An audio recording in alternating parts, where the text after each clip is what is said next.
Good afternoon, citizens of Shelby County. I'm Dr. Bruce Randolph. I'm the health officer for Shelby County Health Department. I'm here today to provide you with our COVID-19 daily update as of August the 6th, 2020. Our total cases in Shelby County is currently 22,552. We have today 235 new cases, and we have a total death of 297, which we have experienced 4 additional deaths compared to yesterday. The 235 new cases actually represents somewhat of a downward trend. Earlier in July, in mid-July, we were experiencing numbers as high as 400 cases per day. And so it appears that our efforts to really encourage you, the citizens, to wear the facial covering and the mask, as well as to practice social distancing and the closure of bars and limited service restaurants have paid off. We're seeing decreases in the numbers, and we hope that that's continue. And we really want to encourage each of you to do your part by remaining apart and by wearing the facial coverings and the mask. And let's continue to make this downward progress so we can move forward and move on. I'd like to just spend a little time talking about sports and particular contact sports. As you are well aware that Governor Bill Lee issued an executive order, order number 55, which pretty much allows for schools to permit or not permit, it's up to them, the return of sport activities, contact sport activities, as long as these schools abide by the guidelines set within the TSSA.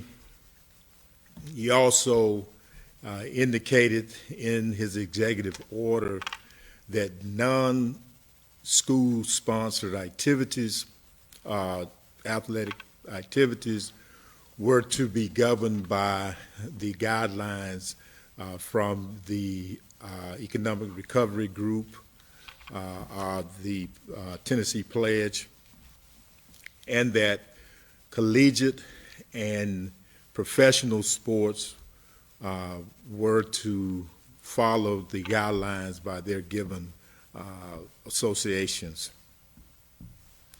As you may also have heard that the University of Memphis announced their plans as it relates to football, and the fact that there will be a limited number of people who can actually attend the games and see them in person.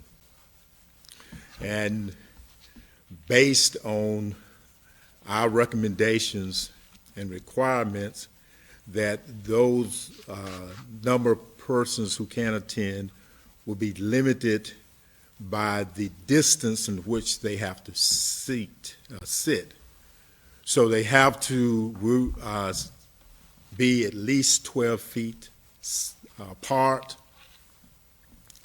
As a result of that particular requirement, I was instructed and told by the university that they will only allow 4,500 people to attend the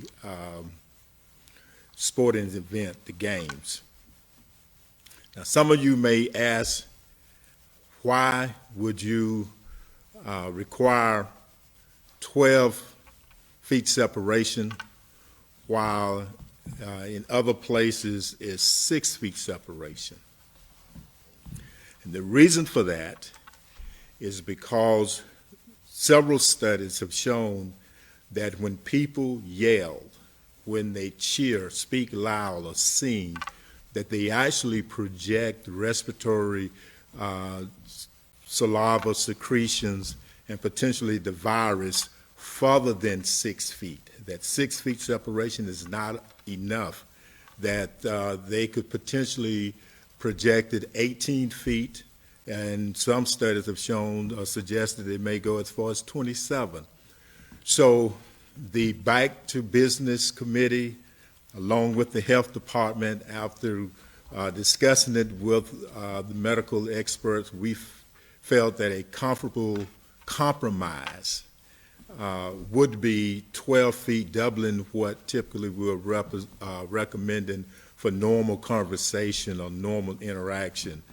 Also, we're requiring that people still adhere to wearing the facial covering and mask, knowing that in some instances in this games, sporting event situation, that people may not adhere to this all the time. So again, it was important that 12 feet separation occur.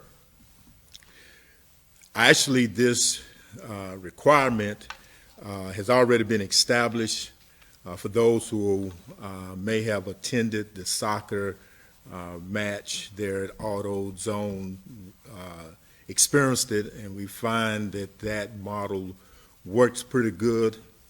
And we find that it allows us to be somewhat confident in, comfortable with having sporting events in which fans can attend.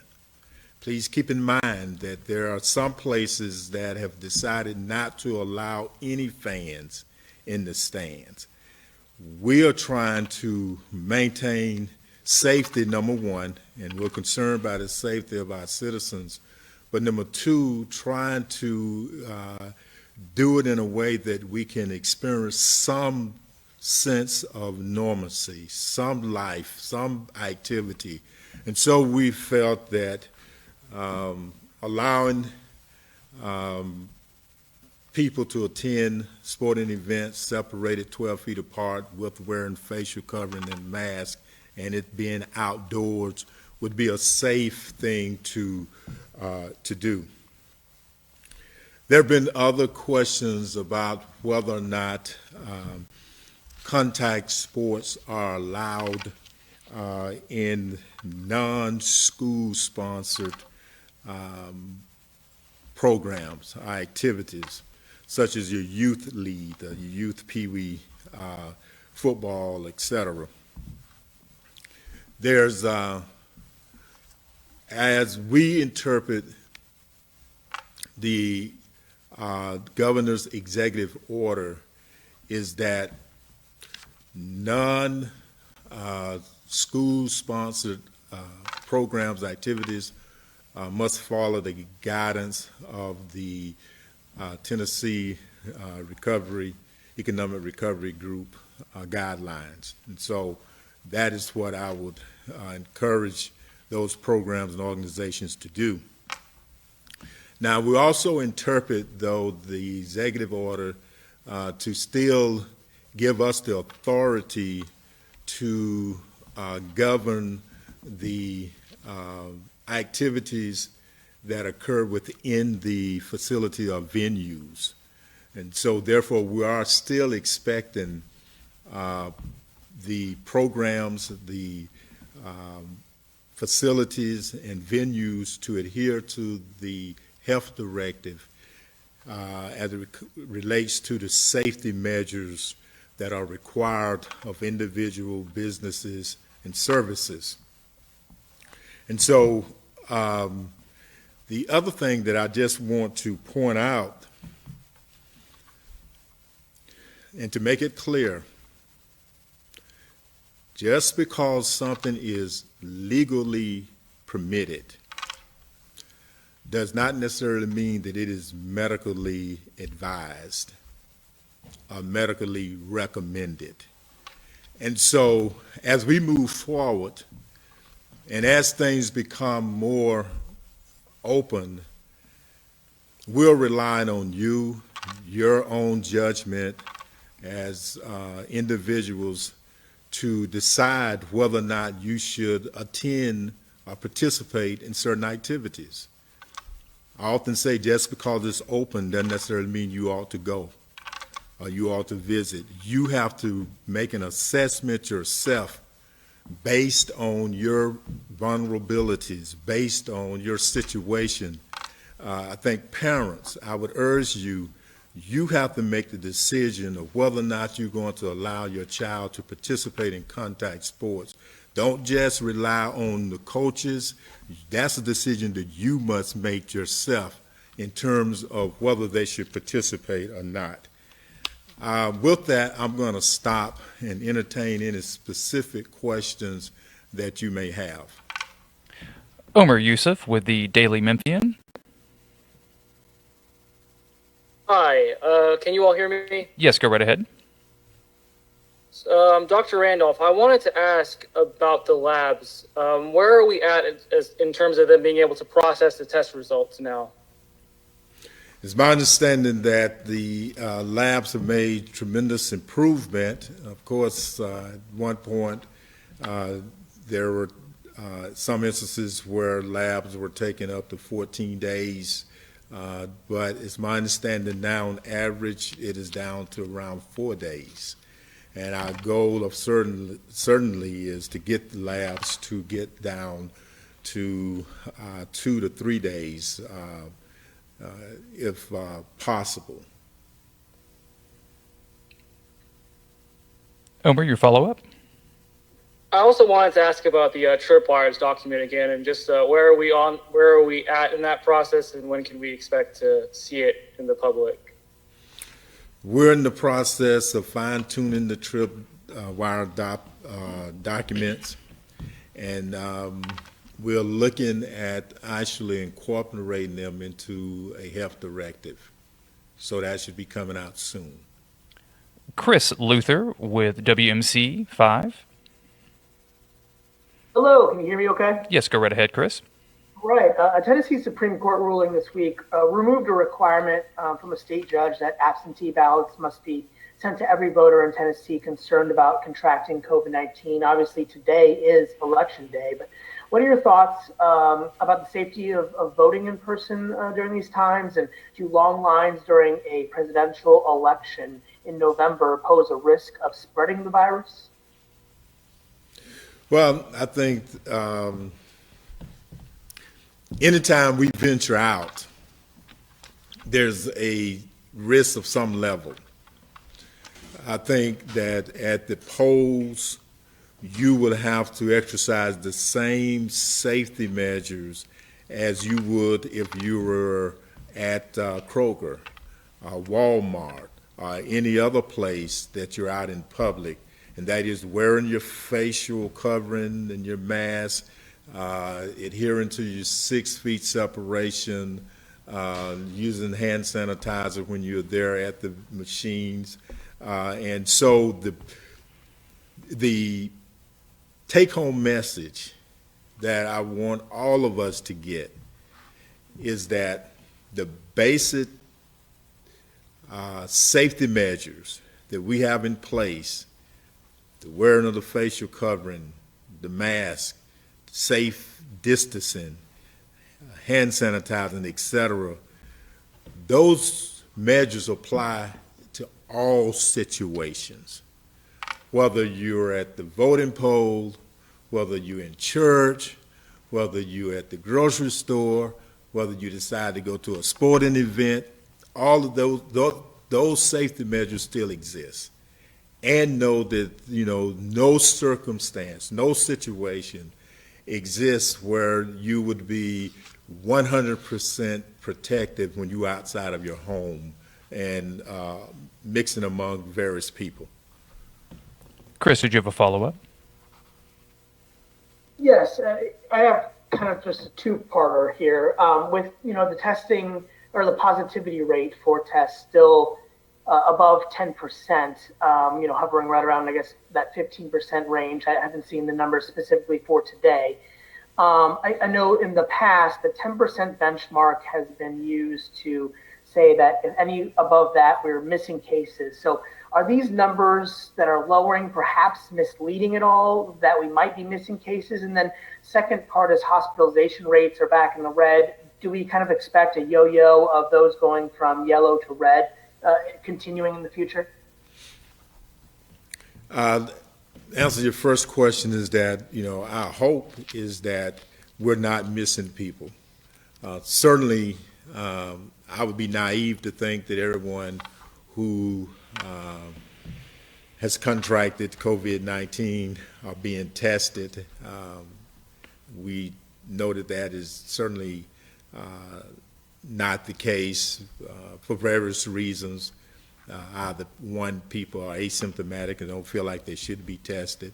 Number two, some people, I've heard recently reports where people have just gotten frustrated because of the delay and just don't bother getting tested of numerous reasons. But our hope, our principle is that the numbers is a good sample of the population and who may be affected by this virus. As it relates to a hospitalization,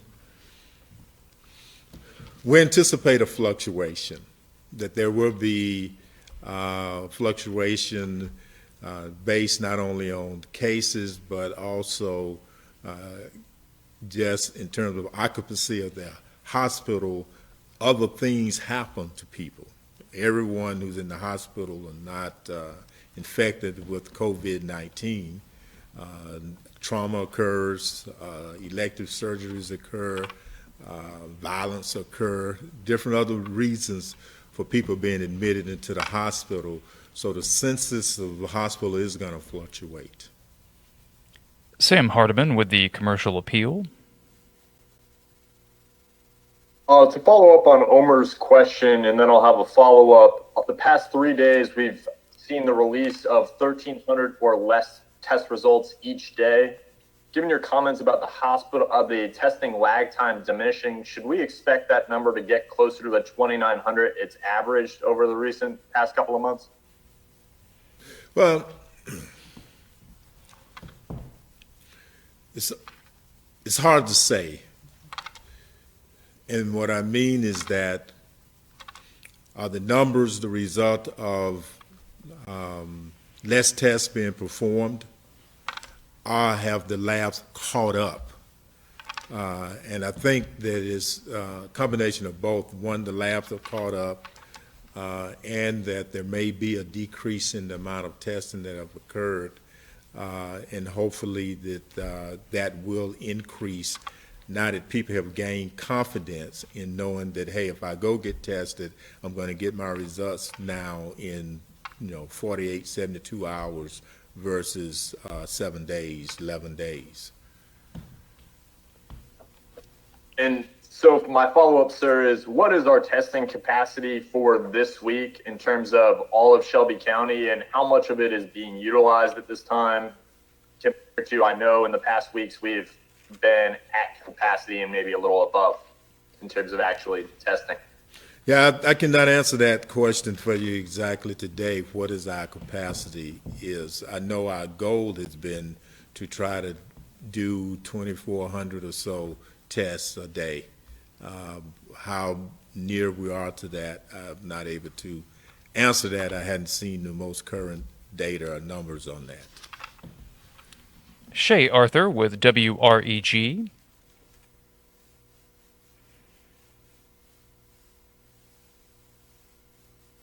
Shay will come right back. Jenny DePrizio with Local Memphis 24. Yeah, I have a couple questions. I guess the first is kind of piggybacking off of what the previous folks have asked. If you're kind of unsure regarding the reason for the decreased number of tests. But then previously, earlier, you said that it appears that the masking and the closing of bars is paying off. I guess, how do we know that? If part of, I mean, we're no longer testing asymptomatic people and there's less people being tested. So is that the reason for the lower numbers, or is it like that the masks and the bars being closed are paying off? Like, how do you know which one it is responsible? Well, the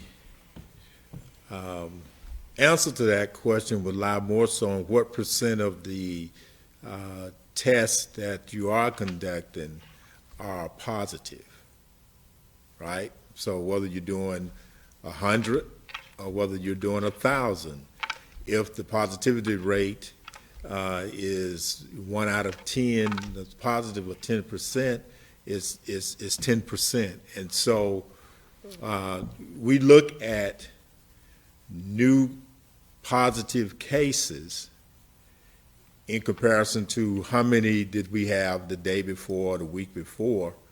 But we also, I think, a more important question is what percent of those tests are positive. And our latest, and we usually keep track of positivity by a 7-day trend. So the current 7-day trend, and we have a trend that's due out tomorrow or over the weekend, but the last 7-day trend showed a decrease in positivity down to 15.8%. Prior to that, it was 16.5%. So there's some downward trend. Overall positivity rate of, is around 10.6%. And so those are the things that we're looking at, is not only just, well, how many tests are we doing, but for me, certainly, is how many of those are positive. Okay, second question is, I don't know if you're aware of this, but there's a story out on the wire, so to speak, regarding the White House task force, the coronavirus task force, is sounding the alarm regarding transmission rates in 75 of Tennessee's 95 counties, including Shelby County. And during a call yesterday, it was recommended that family gatherings be postponed in the counties identified as red zones by the White House, and we're in a red zone. Are you aware of that, and what is your recommendation regarding that in relation to the White House's recommendation? Well, I'm not aware of that specific source of reference. Certainly we would investigate it and see. But just in general, of course, we recommend that people gathering in any situation, whether it's in the backyard at a family picnic, or whether it's in the park, whether it's at the stores or wherever, again, wearing the mask, facial covering, maintaining the 6 feet or more separation, practicing good hand hygienes, etc. For we do know that there have been cases of transmission occurring as a result of family gatherings. And so I would not be certainly surprised and absolutely not object to the message of family members need to practice these safety measures as well. Shay Arthur with WREG-TV. Hi, Dr. Randolph. Just one quick question here. As the downward trend that you mentioned, how long would that have to last for bars to reopen? Well, we will hope that it will continue for weeks. But to specifically answer your question, I think that we would have to look at a 28-day downward trend, and then we could make some decisions. It's not just the downward trend, but how steep of a downward trend is occurring, right? So, and that would determine how soon of actions we would take. There are no further questions at this time. Are there any closing statements, sir? The only closing statement that I would like to make is that, again, the virus is here. It's going to be here for a while. Now let's figure out how we can still live, function in a safe and healthy manner, but still enjoy life as full as possible. So please wear your mask. Please maintain your separation, and please do the other things that will protect not only you, but your loved ones. Thank you, everyone. This concludes today's briefing. Please stay safe and healthy, and we will see you all next week.